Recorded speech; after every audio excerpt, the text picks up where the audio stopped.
Naku, ito po ay pusong sugatan.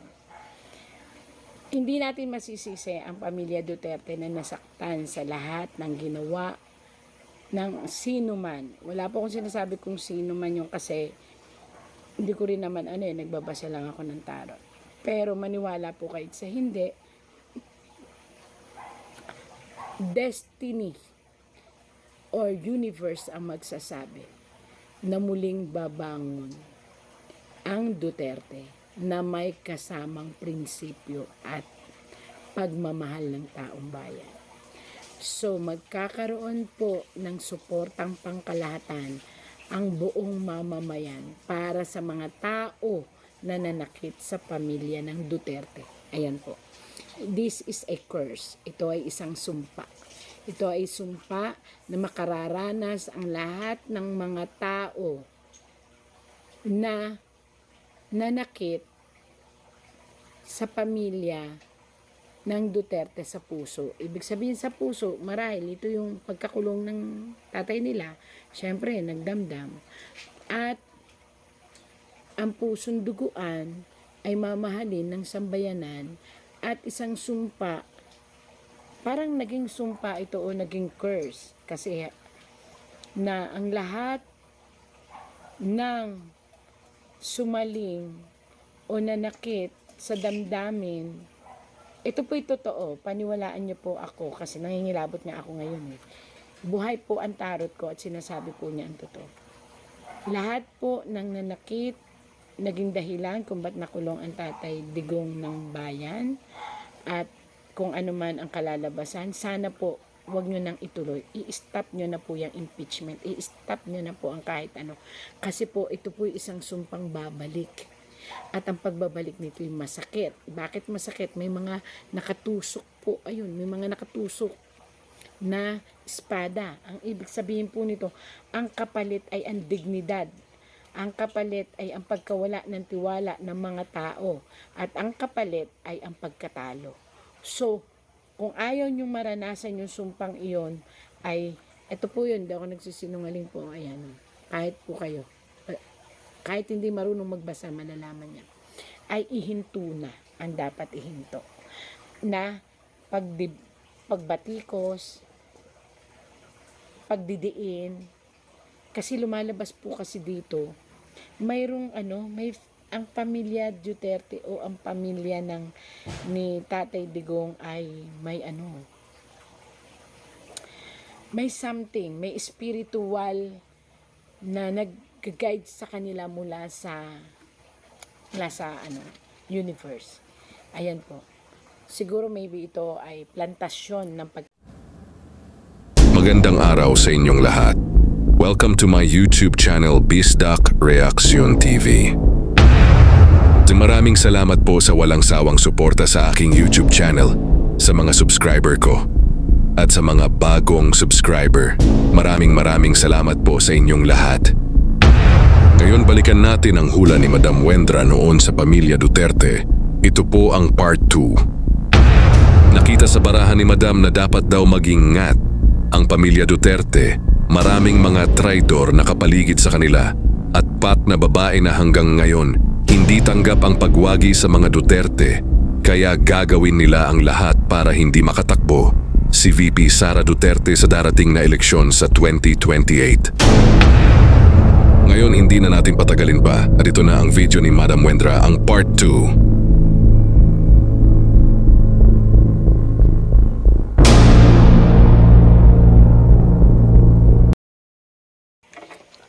Hello po. Ito na naman po, nagbabalik po ang ating pagbabasa ng tarot sa pamilya Duterte. Ano nga ba ang buhay ng mula ang Tatay Digong sa kanilang tabi? At ito po ay ang part 2 ng buhay at kung ano ang nakikita ng tarot sa pamilya Duterte.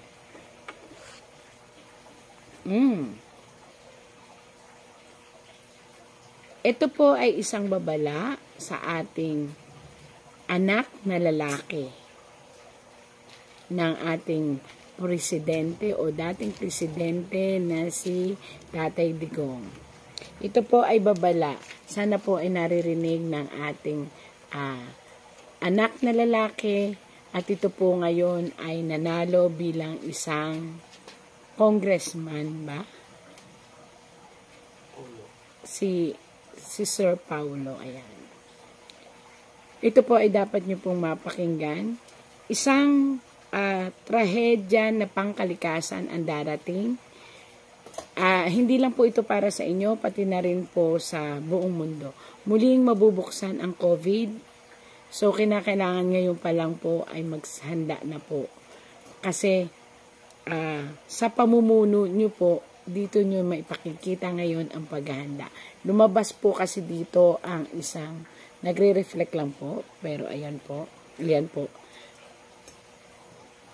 Ayan yung dalawa, yung itim at yung puti. Ang ibig sabihin po niyan, ano ang mangyayari sa panahon ng pamumuno ng isang congressman sa kanyang nasasakupan. At dahil napag-usapan po na kayo ay anak ng dating presidente na Duterte, kasama po kayo dito sa pagtarot, inyo pong pakapaghandaan, hindi lang po ng ating, para po ito sa lahat lumabas lang po ito sa ating congressman na si Sir Paulo.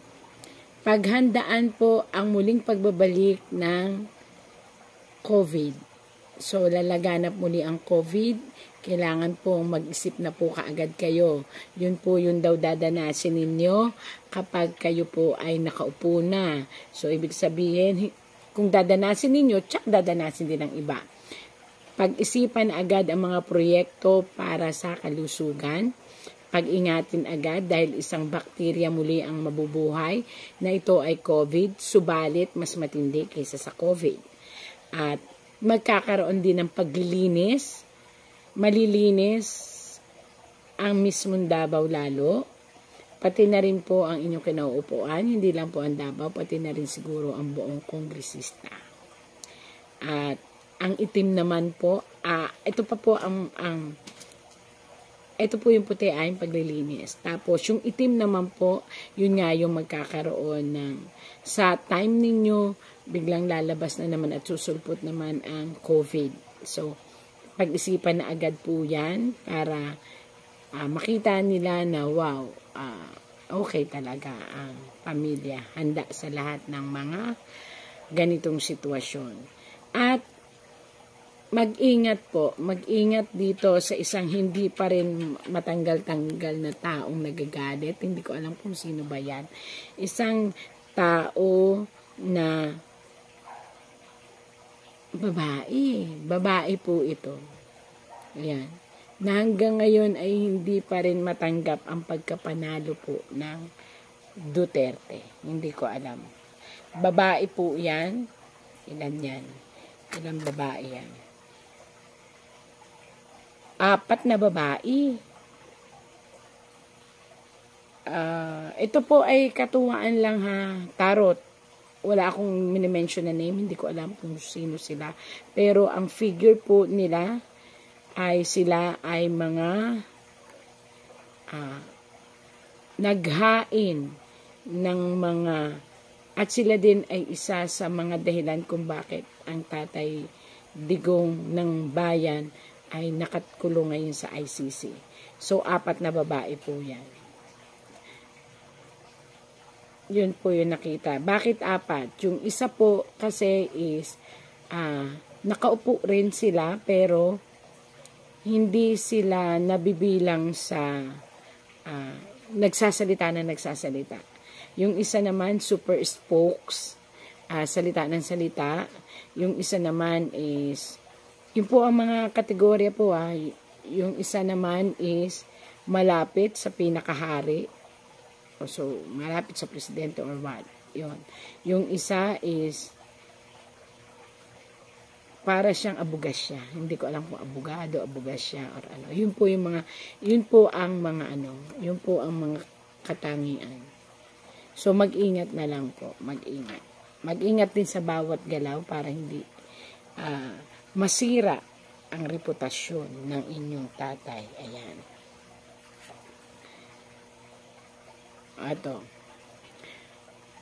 Ang akin po ipapakita sa inyo ay isang babae na may dalang espada. So, espada. Ano ba yung espada? Panlaban. So, ito po ay isang parte. Maaaring ito po kay Ma'am Sara Duterte.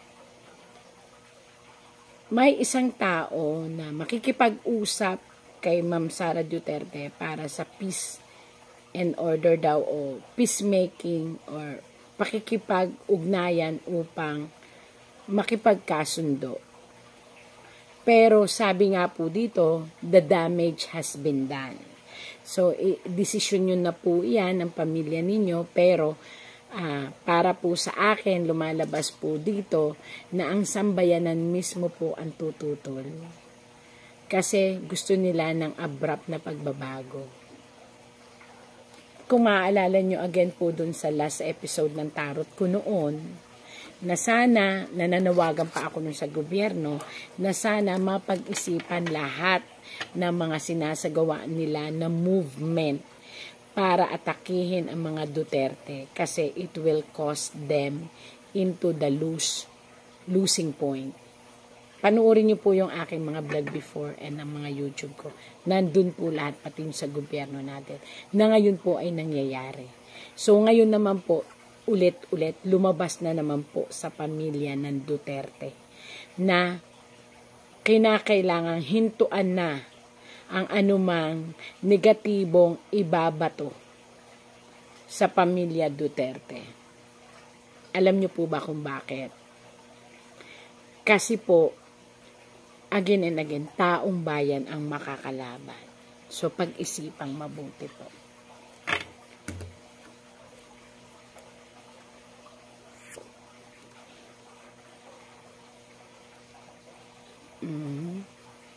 At para naman sa pamilya, ito po, pamilya, ibig sabihin nito, ito ay maaring sa asawa, kay Hanilet, kay Ma'am Hanilet, or doon sa kay Ma'am na isa. Medyo tarot po ito dalawa po ito. Since lahat naman po ay nagkakasundo at open book naman po ang buhay nila, maganda po. Lalong nagkakaroon po ng matibay na pagtutulungan. At sinubok po kayo ng panahon. So, tatayo talaga kayo. At wag ho kayong mag-alala. May mga taong sobra ang loyalty na ipinapakita sa inyo at pagmamahal. Yun lang ang hiling po ng tarot. Ang ibig sabihin po nito, huwag kayong magbago. Yun po ang sabi. Kaya maging mahinahon, kaya po mayroong infinity, maging mahinahon, maging impluwensya kayo ng kabutihan, at magpakatatag. At lalong ipakita sa buong mundo na hindi nagkamali ang buong mundo ng pagmamahal sa pamilyang Duterte. Nag-isa lang po ako dito nagtatarot. Medyo nagtatakot gabi na. Ayan. Naku. Ito po ay pusong sugatan. Hindi natin masisisi ang pamilya Duterte na nasaktan sa lahat ng ginawa ng sino man. Wala po akong sinasabi kung sino man yung kasi hindi ko rin naman nagbabasa lang ako ng tarot. Pero maniwala po kahit sa hindi, destiny or universe ang magsasabi na muling babangon ang Duterte na may kasamang prinsipyo at pagmamahal ng taong bayan. So, magkakaroon po ng suportang pangkalahatan ang buong mamamayan para sa mga tao na nanakit sa pamilya ng Duterte. Ayan po. This is a curse. Ito ay isang sumpa. Ito ay sumpa na makararanas ang lahat ng mga tao na nanakit sa pamilya ng Duterte sa puso. Ibig sabihin sa puso, marahil ito yung pagkakulong ng tatay nila. Siyempre, nagdamdam. At ang pusong duguan ay mamahalin ng sambayanan at isang sumpa, parang naging sumpa ito o naging curse kasi na ang lahat ng sumaling o nanakit sa damdamin, ito po'y totoo, paniwalaan niyo po ako kasi nangingilabot nga ako ngayon eh. Buhay po ang tarot ko at sinasabi po niya ang totoo. Lahat po ng nanakit, naging dahilan kung ba't nakulong ang Tatay Digong ng bayan at kung ano man ang kalalabasan, sana po huwag nyo nang ituloy. I-stop nyo na po yung impeachment. I-stop nyo na po ang kahit ano. Kasi po, ito po isang sumpang babalik. At ang pagbabalik nito yung masakit. Bakit masakit? May mga nakatusok po. Ayun, may mga nakatusok na espada. Ang ibig sabihin po nito, ang kapalit ay ang dignidad. Ang kapalit ay ang pagkawala ng tiwala ng mga tao. At ang kapalit ay ang pagkatalo. So, kung ayaw nyo maranasan yung sumpang iyon, ay, ito po yun, hindi ako nagsisinungaling po, ayan, kahit po kayo, kahit hindi marunong magbasa, malalaman yan, ay ihinto na ang dapat ihinto. Na pagbatikos, pagdidiin, kasi lumalabas po kasi dito, mayroong ang pamilya Duterte o ang pamilya ni Tatay Digong ay may something, may spiritual na nag-guide sa kanila mula sa universe. Ayan po. Siguro maybe ito ay plantasyon ng pagkatao ng isang Digong. Or may ginawa siya na talagang kahit sabihin pa natin na ganun yun eh. Kapag may ginawa ka na para sa kabutihan ng ng mga tao, para kahit ito ay masakit, pero maganda ang intention mo, may savior. Parang ganun. Yun na po. At sa isang baste, marami po ang hindi, medyo, ito masakit mang pakinggan, Sir Baste, kung naririnig niyo po ito, marami ang nabibigla kung kaya nyo. Ito'y isang hamon sa pagkatao nyo. Ayan po. Kaya po nakataas ang inyong kamay, kaya po meron kayong espada, pero nakabaliktad kayo. Ipapaliwanag ko po. At kung bakit po, kung mapapansin ninyo, ang inyong upuan ay mataas kaysa sa lupa. Ang ibig sabihin po nito, ito ay hamon sa iyong pagkatao. So, ibig sabihin po nito, kung mainitin ang ulo, kung biglain, kailangan lalo ng maging mahinahon, pag-aralang mabuti. Ito ay hamon sa iyo. Kasi ang ibig sabihin na nakataas sa lupa, ang tingin sa inyo ng mga tao ay isang anak na parang hindi kayang sumunod. Nagpapakatotoo lang ho ako binabasa ko yung sabi ng tarot. Isang anak na hindi kayang sumunod sa kung anong inumpisahan ng ama. At isang anak na may pagkamatigas ang ulo o suwail. Yan po ang tingin ng tao. Kaya po ganun. Pero yun po ang tingin ng iba. Pero nakita ko po rito na hindi.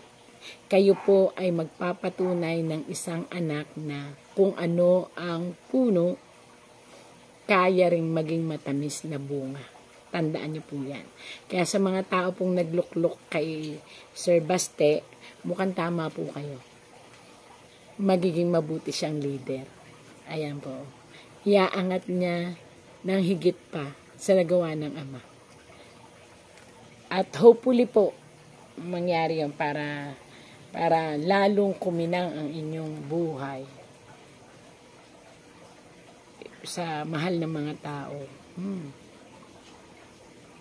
Isang propaganda ang gagawain ng pamilya, ang muling pagbibigay at pagbabalik. Pagbibigay at pagbabalik ng tulong sa mga mamamayan, mga programa. Wow, maganda ito. Mga programa na tinanggal ay muling ibabalik. At mukhang sa Kongreso yan, gigisahin ng ating ibinoto ng mamamayan na si Sir Paulo. balakin po ito ni Sir Paulo, ha. Ibabalik ang mga programa na nakakatulong sa sambayanan na tinanggal. At babatikusin niya ang mga bagay-bagay na dapat ay maibigay sa mga parang ang pinaka-main niya, militar at saka teacher. At, ayan o. At health. Ayan, health. Ayan, ang ganda po. Binabasa ko lang po, baka naman iba siya ko dyan. Yan, maka Duterte yan, kaya ang gaganda ng binabasa. Hindi po, yun po ang sinasabi talaga ng tarot. Kahit naman po the last time na nag-vlog ako, nakita nyo, sinabihan ko po ang ating gobyerno na dahan-dahan, wag nang ituloy ang mga balakin dahil ito'y magkukos ng napakalaking gulo, itinuloy nila. O ayan, nagkagulo. At maaaring ito ay magsimula ng pagbagsak ng kanilang kinauupuan. O yan, nangyari nga. Kaya nga, pantay ho ako. Binabasa ko lang ang dapat basahin. Wow.